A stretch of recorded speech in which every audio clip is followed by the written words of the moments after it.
Jimbo Paris, and you are listening to The Jimbo Paris Show.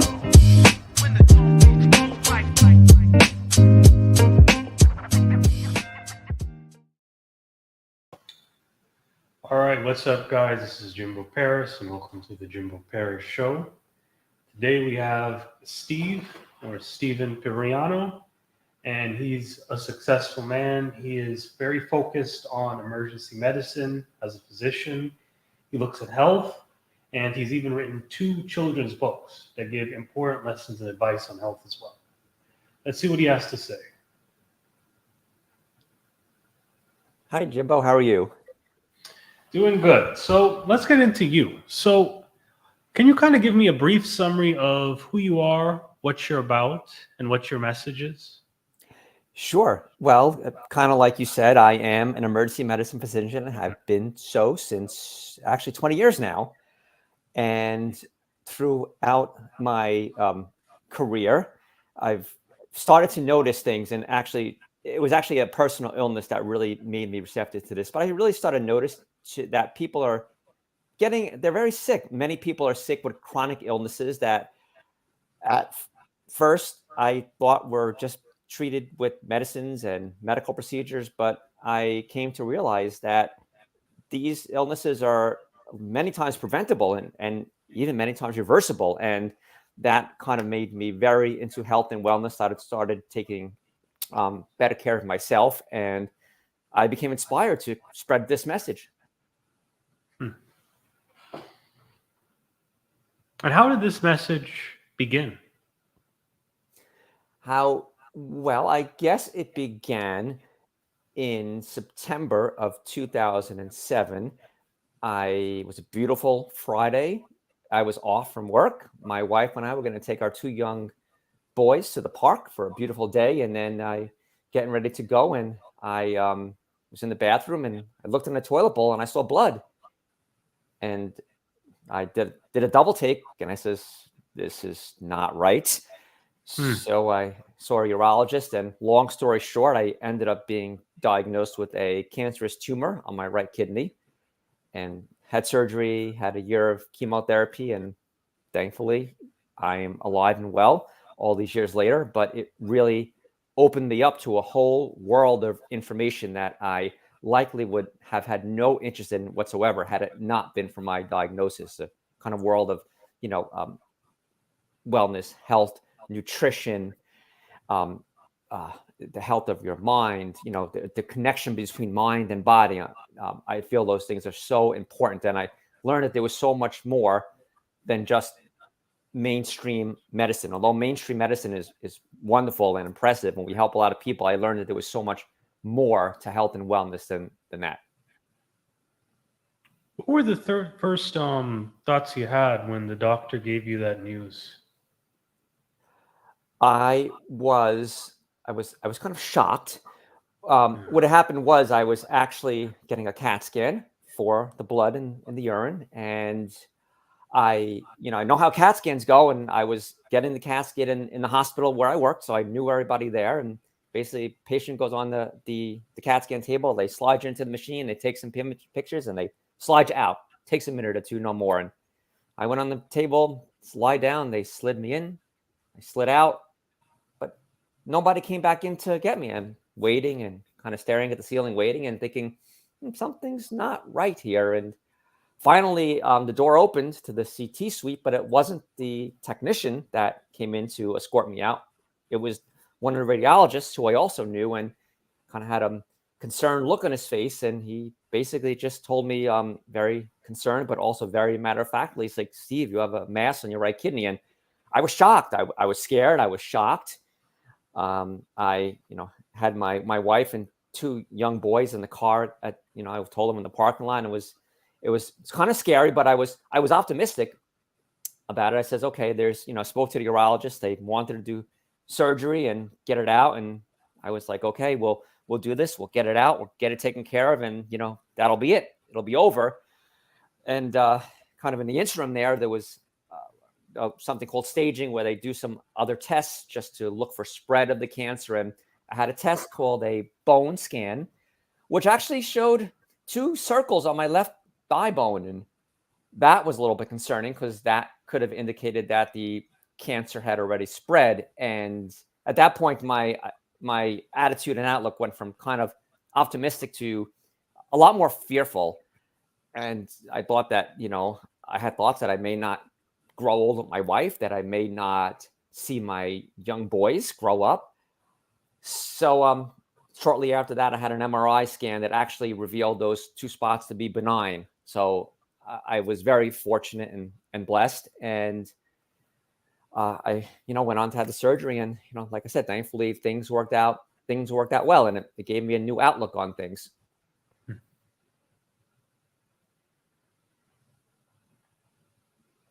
How did things begin to work out for you?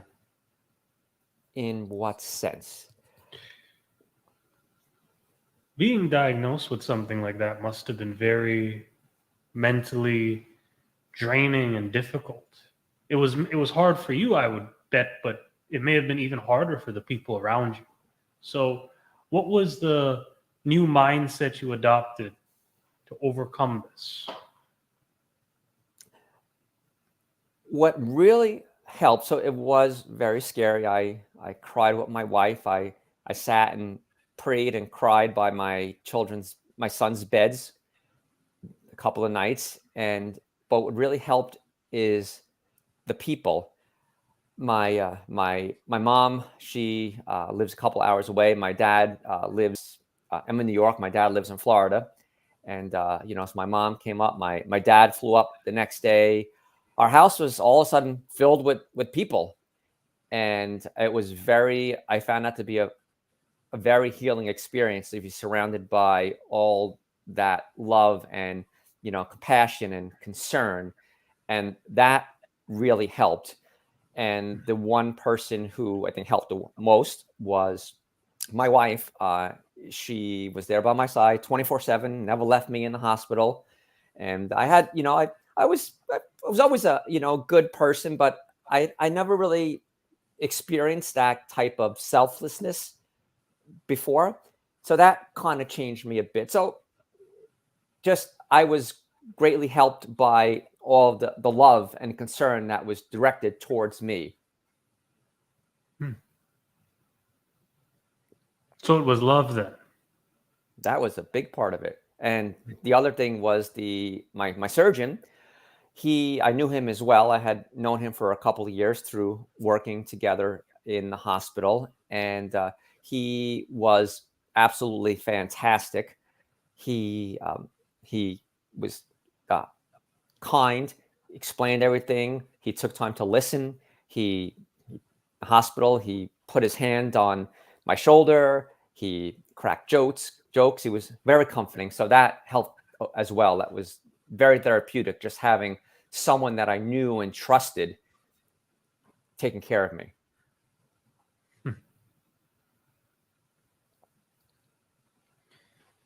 So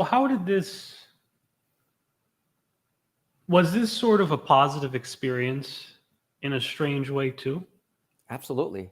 It definitely was. Like I said, it opened me up to a world of information that I would never otherwise have had any interest in.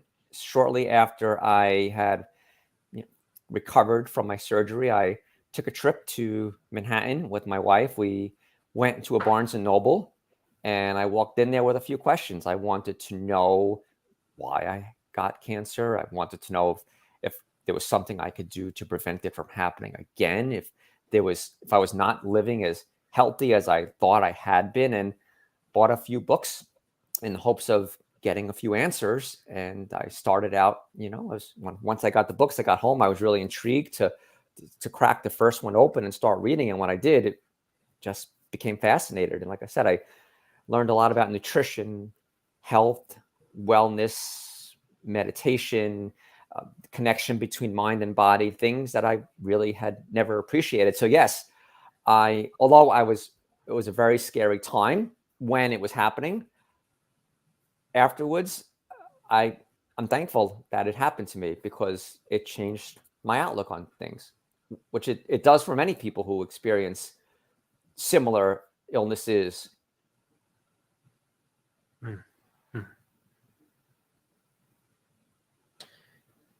Now, I talked a lot about kind of what you went through here, but how was this one of the first steps into your own physical health and fitness?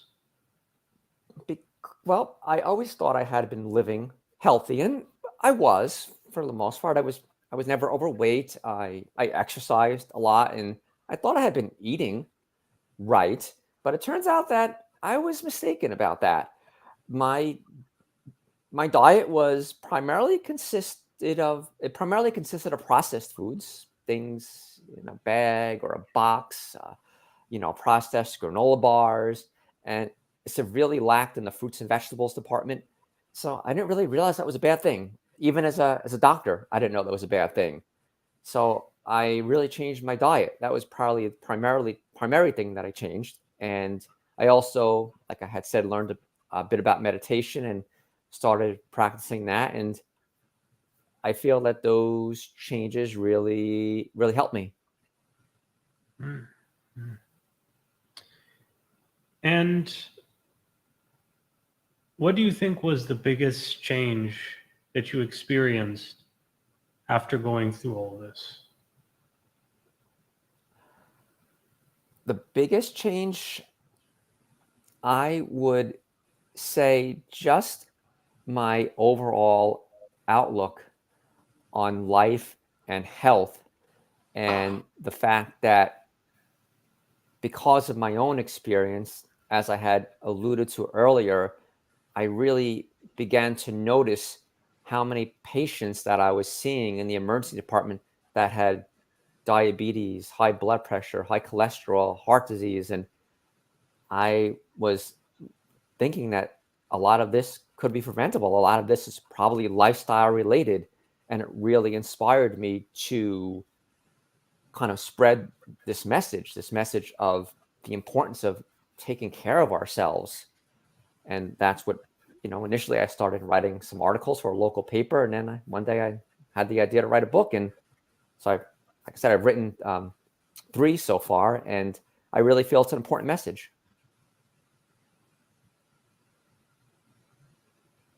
What was the first book you wrote, and why did you write it? The first book I wrote was a children's book called Josh and Joey's Incredible Museum Adventure, based on my two boys. And it's about an adventure in a museum, but it also provides a lot of lessons about the importance of eating a lot of fruits and vegetables and getting regular exercise. And it does it in an entertaining fashion. I think that's the best way to, well, draw anyone in and teach anyone anything is through a story, but especially kids.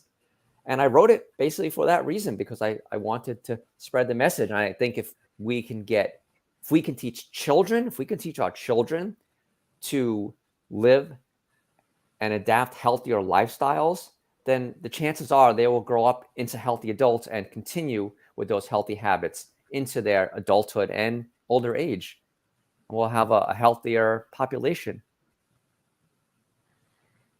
What were some of the key pieces of advice in that book?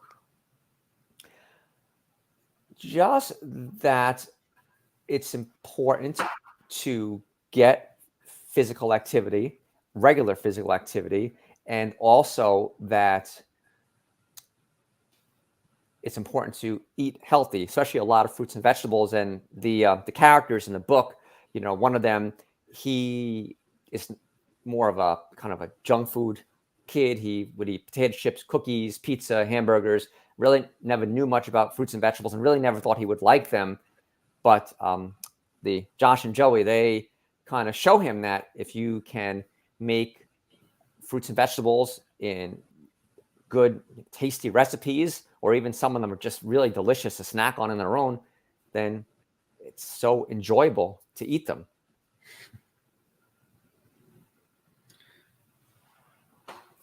And what are some of your best client success stories? Well, client success stories, I guess I would have to say, I don't have clients per se right now, but I would also have to say I've gotten positive feedback from several young people who've read my books and really said that they enjoyed the stories, and they, wanted to try to be better at what they ate. Okay. That's impressive. Encouraging kids to eat vegetables. That's quite the miracle right there. So, wait a second. How do you actually encourage children to want to eat things like Brussels sprouts and broccoli and those types of things? That Well, sounds pretty interesting to me. Well, I think you have to find things that they like. A couple of ways. I remember we used to make smoothies.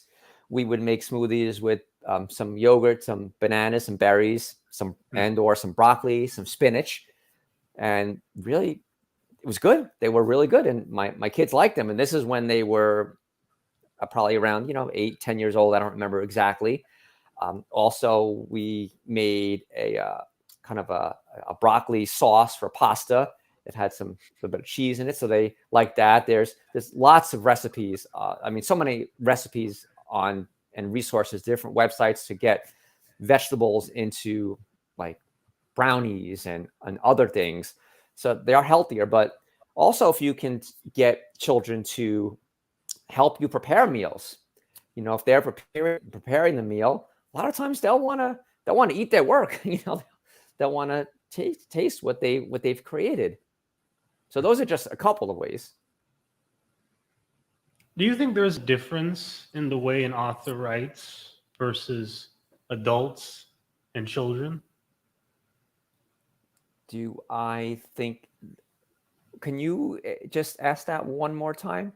So, if I were to write a children's book versus an adult book, what do Okay. you think is the difference in the way you deliver a message? I think I don't know if I can actually answer that question correctly, because I've written 2 children's books. I've also written an adult book. I don't know if there's so much of a difference, but I think there's a commonality. So I've written an adult book, which is more of it's kind of a memoir and inspirational book. I talk about a lot of my own life experiences. I tell a lot of stories and kind of lessons I've learned from them. And it also has a lot of my thoughts on health and wellness. And I think that stories for both kids and adults are really important. I think if you can impart a lesson in a story, I think that really sticks, because people really don't. I mean, it's much harder to remember facts and figures, but if you can tell a story, people remember stories. We're just wired that way.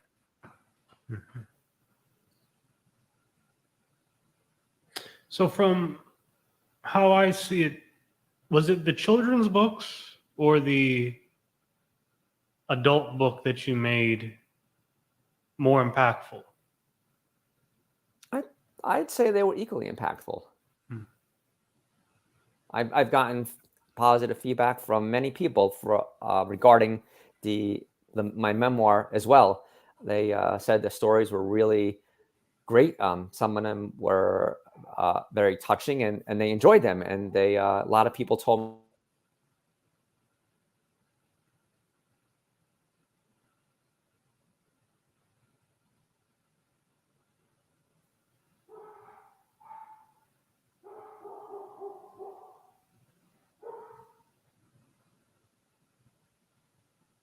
Can you hear me? Are you still there? Yeah, Yeah, you I'm still kind of here. Can you broke hear up me? there. Yeah. Sorry if you hear the dogs. No, you're good. Okay. Okay. So,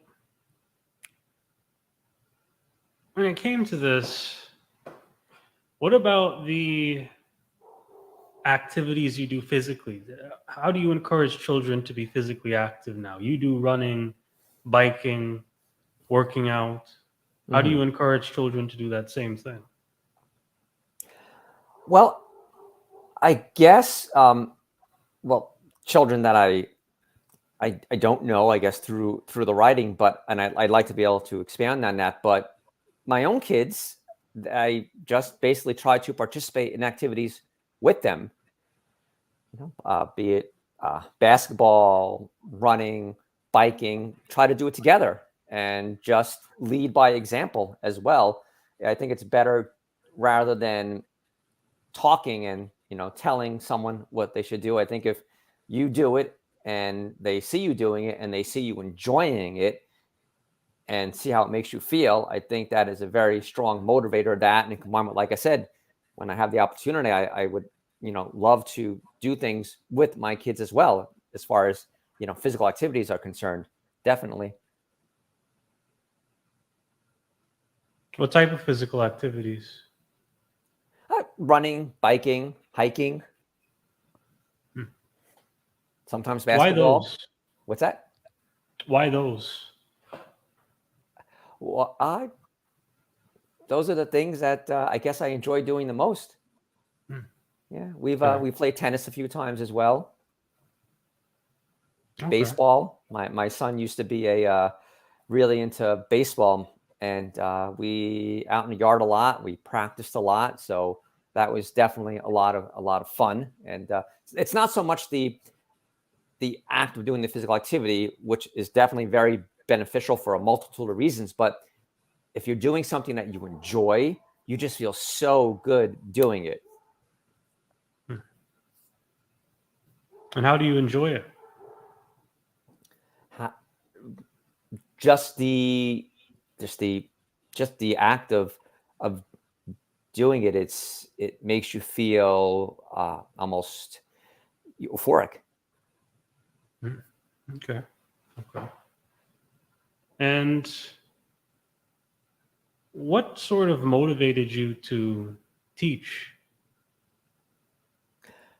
The big motivator was just all the illness that I saw in my professional life. Like I said, I really think that so much of it could be preventable and maybe even reversible. And that was the big motivator. It wasn't just me.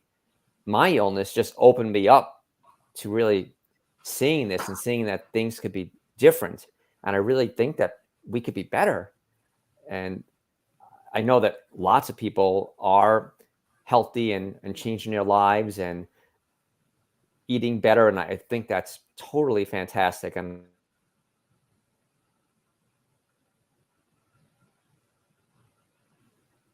I applaud people for that. And I just think that there's so many more people that should hear this message. And then, it's their choice if they are living unhealthy, if they'd like to change, it's their choice. But I know a lot of people out there, just like me, they didn't know. A lot of people out there are unaware that they're not eating right. They just eat what's on the supermarket shelves, what they see out there. They're not aware that there are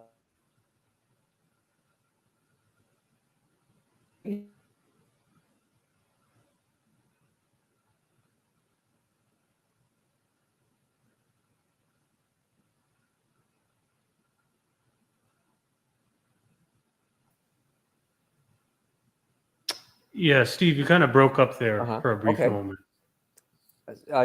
Not sure how much you got, but so I was just saying that I think it's so important just to get the information out there, and people, just like I wasn't aware that all the processed food I was eating was not good for me. People may not be aware.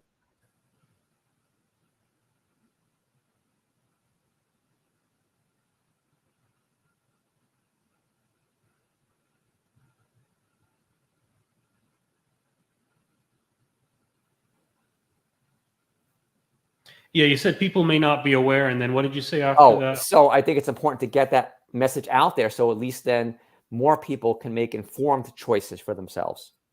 Okay.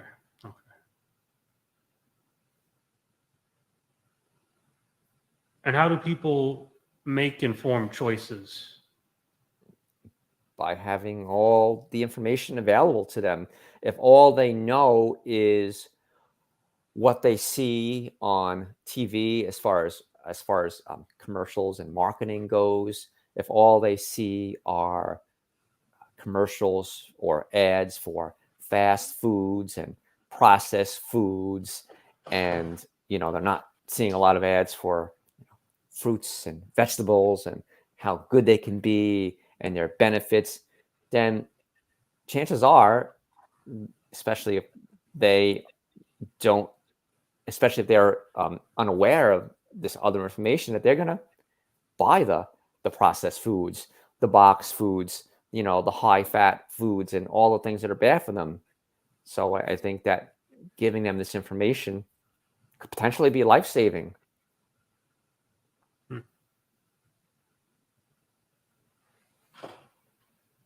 And how do you get a lot of this information? Is it from your own expertise?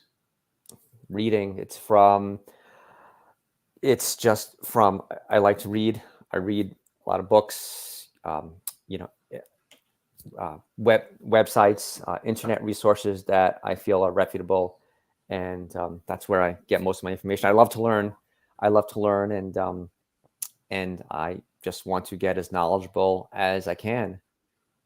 And anyone can do that. Anyone can just go out there and try to find more reputable sources of information out there. Where does this level of learning come from? Where what do you mean exactly, Jimbo? Why do you love learning? Just how I am. I love to learn. I guess that was another thing that I hadn't mentioned that happened to me after my diagnosis. Not only did I become open to learning more about health and wellness, but I started to become very interested in personal development. And I started reading a lot of books on that topic as well. And it really showed me the importance of growth and just becoming a better person. I wanted to become better, healthier, better overall. I wanted to be a better husband, better father, better son, better friend. And, I strive to be better, and I've gotten a lot better, still have a long way to go, but, definitely have improved. And I just love to learn. It just makes me feel it's rewarding to me. I find it very rewarding to learn.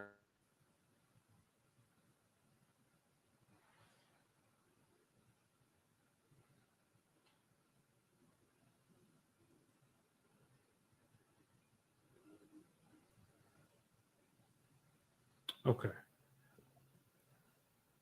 So, what do you think is the first step to how other people can better themselves? I think the first step is to make the decision. I think you have to make the decision. So if we're talking about health, let's say we're talking about specifically weight loss. Let's say a person wants to lose 30 pounds. I think the important thing, the very first, to say that I'm going to lose 30 pounds, and to make that decision and to commit to it. That's the very first step. And then taking it from there, you come up with a plan. And actually your goal, of course, your overall goal, it's great to have a goal, a big goal. Losing 30 pounds is great, but you should break that up into smaller goals. Say, what I'm going to do is I'm going to lose 2 pounds this month. That's going to be my goal. I'm going to try to lose 2 pounds this month, because 30 pounds, although it's a great goal, it's kind of big. It might be a little bit overwhelming. But if you break it into smaller goals, say losing 2 pounds a month, and in 15 months, you'll have lost 30 pounds, maybe even sooner. You have to commit to it. Take baby steps. Make small changes. Don't try to, although some people can do it and they do well, but for a lot of people, it may be difficult to kind of go quote unquote cold turkey and just change their whole diet and lifestyle overnight. It's maybe substituting, one healthy meal in, for one unhealthy meal, maybe every other day, and kind of gradually progressing from there. It's not, going from being a couch potato to running 5 miles. It's going from being a couch potato to maybe walking one time around the block. Maybe do that 3 times a week, and then maybe increase it 2 times, and then maybe do a slow jog after that. So baby steps. And just know that, you may fall short at times. There may be times when you may not reach your goal, and that's okay. We're all human. We all learn. We're all fallible. So that's okay. Just know that you've learned from it and you're just going to keep going. And you're also a big advocate of supplements. Um, I had been. I still do take some supplements, but I've been learning more. Like I said, my my thoughts and philosophies, they change at times just because of the things I've learned and the things I've read and the things I've learned. And I still do believe in taking supplements, but I'm kind of more focused now on, like, I only take them. I used to take them twice a day. Now I kind of take them once a day, but I really am more focused now on making sure I eat more of a whole food diet. Like when I changed, I was never I stopped eating processed foods. Maybe about 5 years ago, I became a vegetarian. Maybe about a year or so ago, I became a vegan. I'm really into like a whole food, plant-based diet now, and that's just my personal preference now. But I really feel like focusing on the nutrients in the food and getting most of our nutrients from food is probably the better thing to do. So my philosophy on that is kind of starting to shift a little bit. What began that shift? Just learning, and I took a plant-based nutrition course, and really kind of opened me up to a few things that I hadn't actually opened me up to a lot of things. But you know, I oftentimes will take at least a couple of key points from things I read, and many times incorporate them into my own ideas and philosophies in my own life. So like I said, I'm definitely better than I was 10 years ago, but definitely have, it's a journey, continually progressing and learning.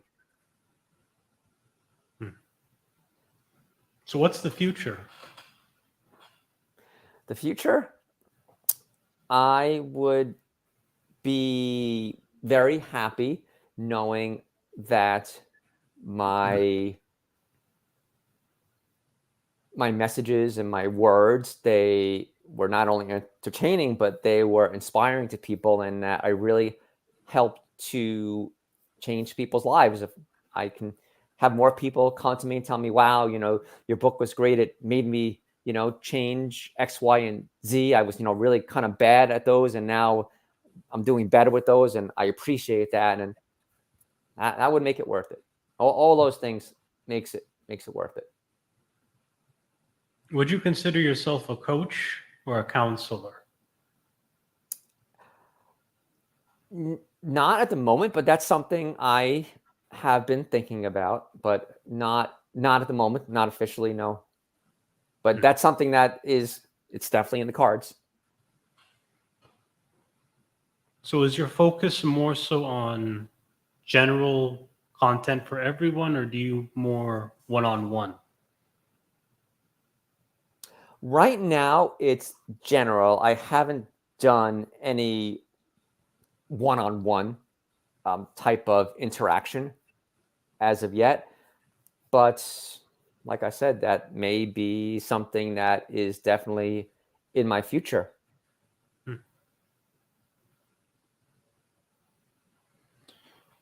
And so how did you turn all of these things you've made, all of these talents, into an organized business?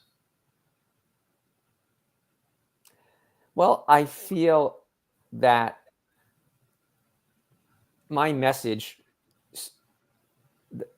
is, I mean, lots of people have the same message, but everyone kind of tells it from their own perspective. So, I feel that my perspective is unique as well. I mean, just because my cancer diagnosis plus my practice as an emergency medicine physician, plus all the things I've learned, I feel like it kind of gives me a unique perspective on things. And as far as how I've turned it into a business, I think just it's wanting to get all these things,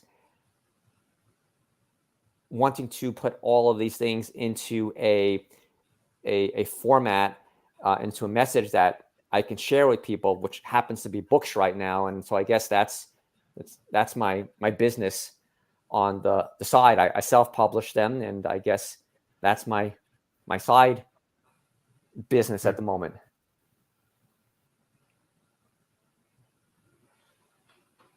Why are you self-published? So that's a good question. I self-publish initially. Well, it's very hard, especially for an relatively unknown author to be traditionally published. So I was initially tried to be traditionally published, and it didn't work out. And so I just kind of said, I'm going to do the self-publishing route, and kind of like it. I have a lot of creative control over my work, and I mean, it has both traditional and self-publishing. They have their advantages and disadvantages, but I've been happy with self-publishing. I mean, if a traditional publisher ever approached me and, offered me a book deal, would I take it? I mean, I definitely might. But yeah, so initially I'm doing self-publishing just because it was very difficult and I was unable to get a traditional publisher to pick up my work. So this is the direction I went, and I've just kept going. So let's take a glance at your website. Okay. Seems pretty interesting. Okay. Yeah. I got got a little bit about me. I've got blogs up there. I have my blogs. I enjoy writing my blogs. Actually, I just wrote one earlier today, and my books are there, and a contact form. That's my memoir. Why did you name it that? My Steps Forward. That's a good question.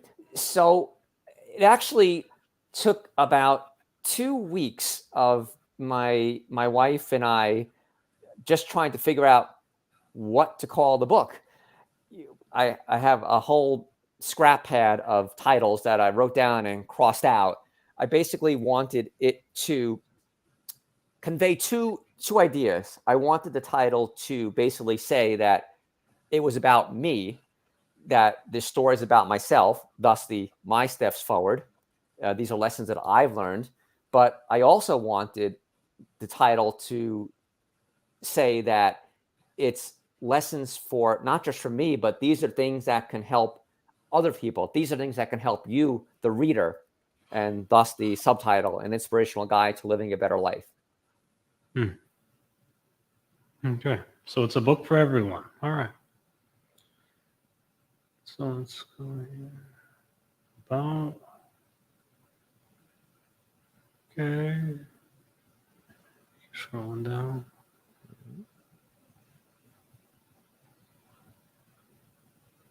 So you have an email list too. What happens when you subscribe to the email list? I will send out no more than 1 or 2 emails a month, just with some inspirational messages. And if I'm going to have a new book or anything new, I would let people know by email. What type of content is usually there? Just like I said, there may be stuff about health or wellness, or maybe something motivational or inspirational. That's the type of thing that would be on there. And then let's look up. Right. And so the blog now. Yes. I'm assuming the blog here is going to be kind of the entree of the website, if you will. Yeah, I guess it would be. Yeah, I just wrote that one today, actually. And so, wow. Okay. Now, what are some notable blog posts that you personally are proud of? I am The one I think I like the most is something called Inspiration from Tomatoes, which I think is somewhere in 2016, if I remember correctly. Maybe July of 2016 or June. I'm not 100% sure where it is. Oh, there it is. Okay, I was right. That's the one. That's probably the one that I like the most. Mm-hmm. And what's the main idea for that one? The main idea from this is that we all have gifts and we all have talents, and that we were meant to use them. We were meant to grow. We were meant to share what we have and use it to, add value to the lives of others. I kind of use the analogy of a garden in there.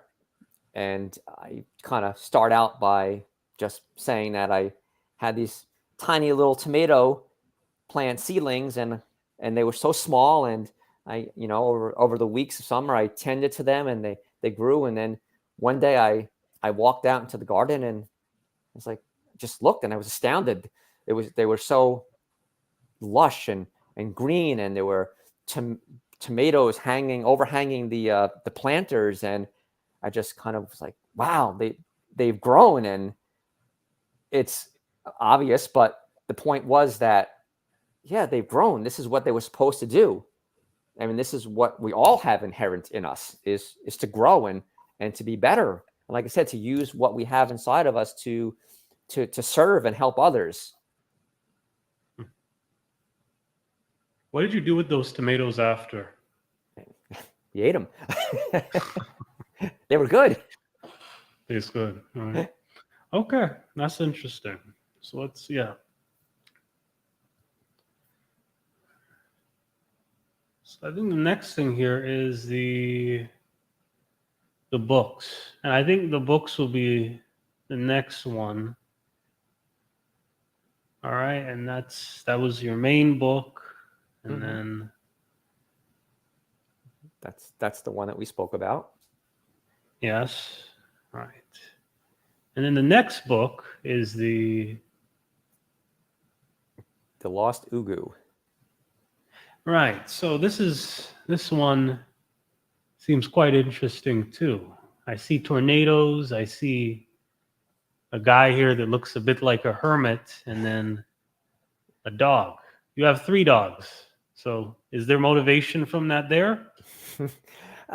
Not so much, but so the guy is an elder scientist, and the dog is a creature called an Ugoo, and they basically share a telepathic link. They've known each other for years and years, and they are actually the scientists. They both did a lot of research about health, and this is obviously, it's a different planet, but they did a lot of research about health, because the scientist, when he was younger, his family members, his dad, they never wanted to go out and play with him. They were always too tired, and he noticed that they had been eating a lot of bad types of foods, and so the scientist did a lot of research and learned that we can eat better foods and we can be better.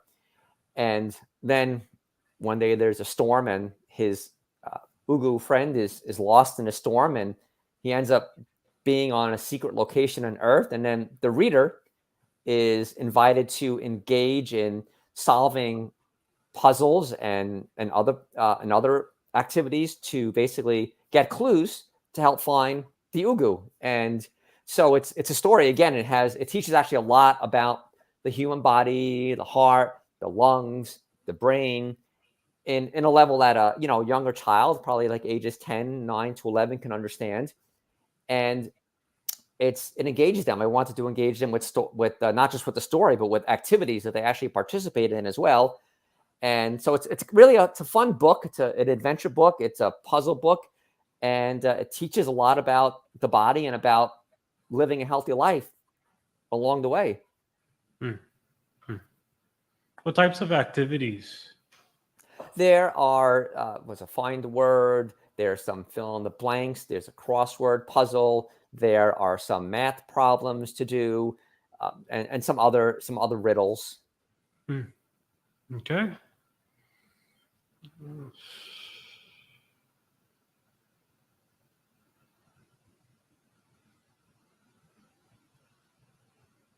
Yes, and that's the one that we've been talking about. Yeah. Yeah. Scroll up. Scroll up. So then, contact page.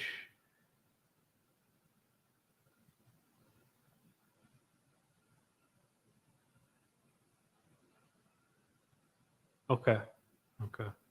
And usually, what can people contact you about? They have questions about a blog or something that they read in one of the books, just a question in general, maybe about health or wellness, maybe something that I can answer for them, things like that. All right. All right.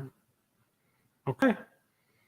Well, thank you for the overview on the website. That was quite interesting. Well, you're so welcome. So I was looking at you here, and I just see this big library. Oh, yeah. You're a big books person. Why I do you am. like reading so much?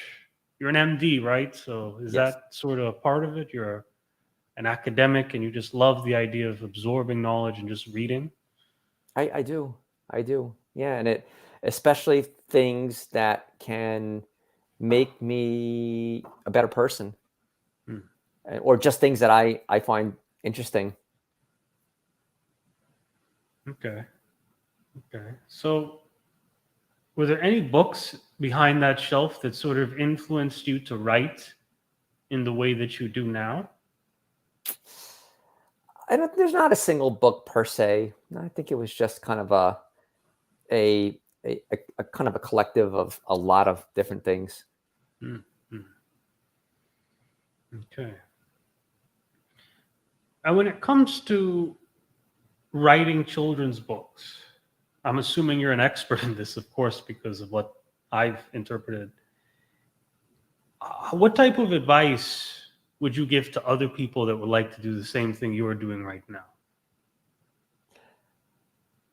I would just say that, well, I think if you have an idea and if that's what you want to do, that is absolutely fantastic. I would say that definitely commit to it and go for it, because it's so rewarding once you're actually done and holding that book in your hand. But it's a process, it's a journey. There's going to be a lot of steps and probably a lot of writing and rewriting again, and that's all just part of the process, and it makes you better as you go along. And probably the rewrites, a lot of times they're better than what you initially had. And it's once you're done, I mean, you can certainly reach out if you want to kind of get your book out to the world. I mean, you can, a lot of ways to do it. Like I said, you can try to go traditional publishing, which is sometimes hard, but maybe you'd have, better luck than I did at the time. You can get a literary agent, or you can self-publish. Anybody can self-publish. So you can definitely get your message out into the world. Do you really think anyone can self-publish? Seems like a very difficult thing to do. Well, I mean, it was a lot of trial and error. So there are some companies that you can hire that will do the legwork for you. And I initially did that, but then I opted to do it on my own. And so there's a lot of steps between getting a copyright, getting an ISBN number, getting it edited, getting it illustrated if that's the thing you need to do. So there's a lot of steps and there's a lot of legworks. And it actually took me, a bunch of trials to try to figure out how to get it all right, because there's definitely a lot of steps, but it's not impossible.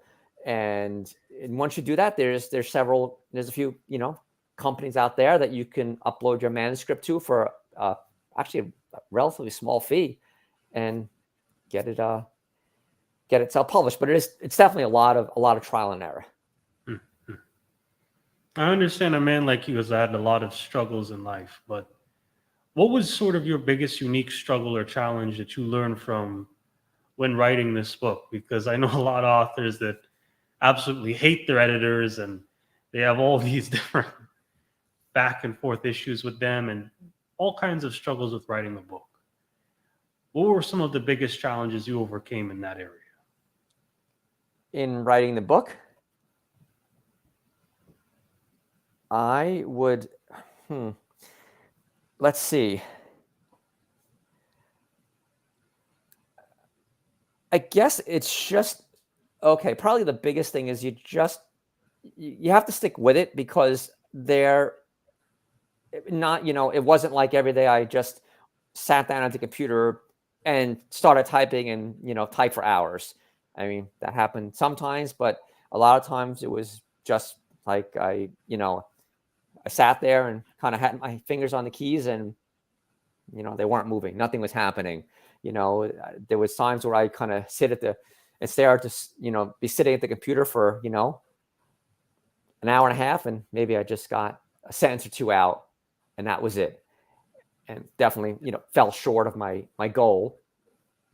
So there will be, I guess the biggest challenge was just knowing that there were going to be days when I had no ideas, or I had ideas and didn't really know how to articulate them. And I just had to stick with it and move past it. And sometimes I just needed to say, okay, this isn't working. Just shut the computer, go do something else, and come back tomorrow.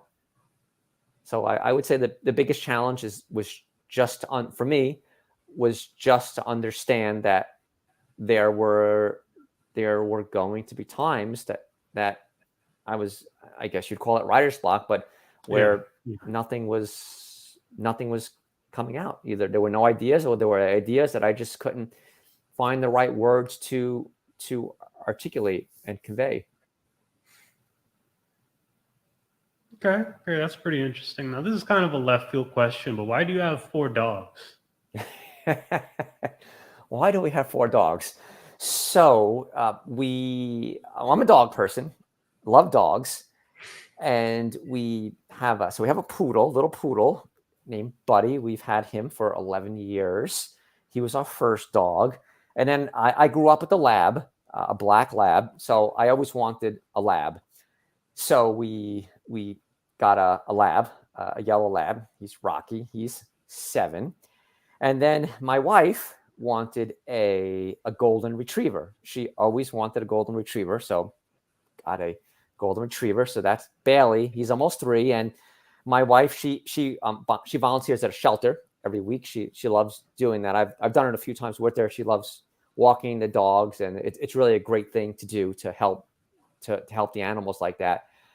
But she really wanted to help. She wanted to rescue a dog. She really wanted to help another dog. And she fell in love with one of the dogs there, which is a lab mix. So that is our newest addition, and that is Sky. And so we have Sky. So it's a little bit of a rocky start between Sky and Rocky, but they're doing a little bit better now. Okay. And we were talking a lot before about this message of bringing love into your life and bringing people into your life that have love too. And how do you think people can sort of follow that message in the same way you did?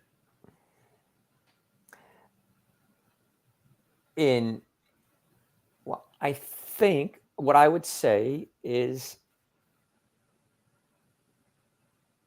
just be giving of yourself, and just be kind, and not, especially if someone is in need, just be there for them.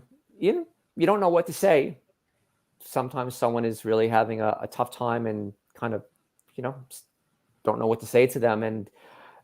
But just being there to listen oftentimes helps. So just being kind to people, helping people, being receptive to people to see if they are having a difficult time, is something on their mind, asking if there's something I can do to help you out, seeing somebody, holding a door for somebody, just being kind to strangers, just saying hello to people that are passing by you, just to be kind. It just sometimes brings a smile to the day. I know sometimes there's days where I am not having a good day and kind of in a bit of a bad mood, and someone that I don't know, just they just in the store, and they just kind of glance at me and give me a smile, and maybe they don't even say anything, but just that smile, that kind of nonverbal connection, it really, it actually makes it feel a bit better.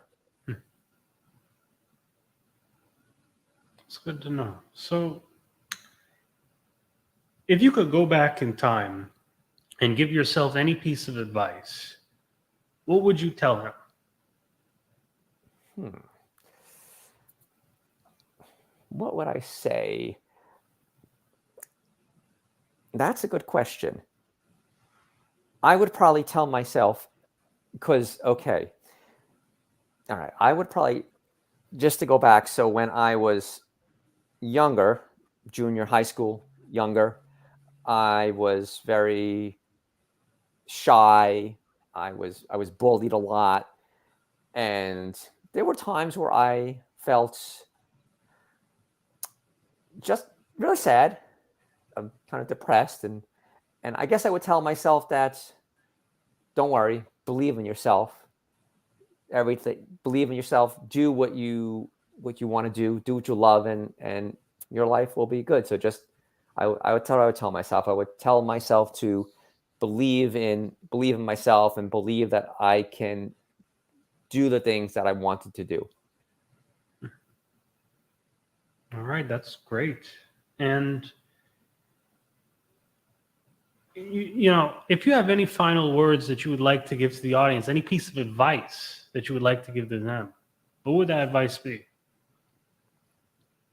It would probably be the same advice I just gave myself, my younger self. I would probably just say, if you have dreams or goals or something that you want to do, something worthwhile and helpful, then believe in yourself and don't give up on your dreams.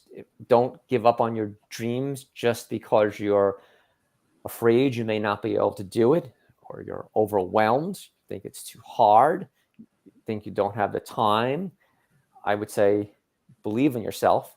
And I know it's kind of cliche, but it's true. When there's a will, there's a way. If you have a strong reason for wanting to do something, you'll figure out how to do it.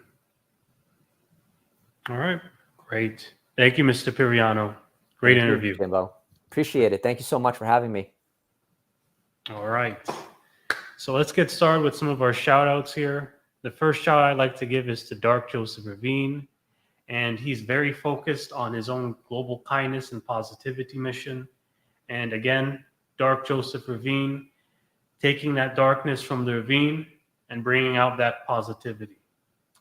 He has been a big sponsor to us. He's been giving us the publicity that we needed. He's been giving us all those things. And even though he's not really the sponsor that we do ads for, he's still a guy out there that gives us the publicity and the attention that we need to further grow this business and push our message of empowerment and positivity.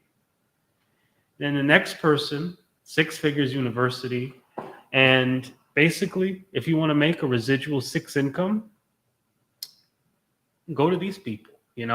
One person owns a hairdresser store. The other one is an engineer. They focus on teaching real estate and also on pushing their own salons at the same time. So if you're interested in those things too, go to these people. And then final person, Judy Ryan, Life Systems Organization partner. She focuses a lot on helping business culture, improving business culture, and sort of creating a network where different companies can come together and optimize their own groups and sort of HR systems. All right. And also check out our new website. We are an official TV channel, Roku channel, so this is going to be on Roku TV as well. So stay tuned to all of that. Thanks again.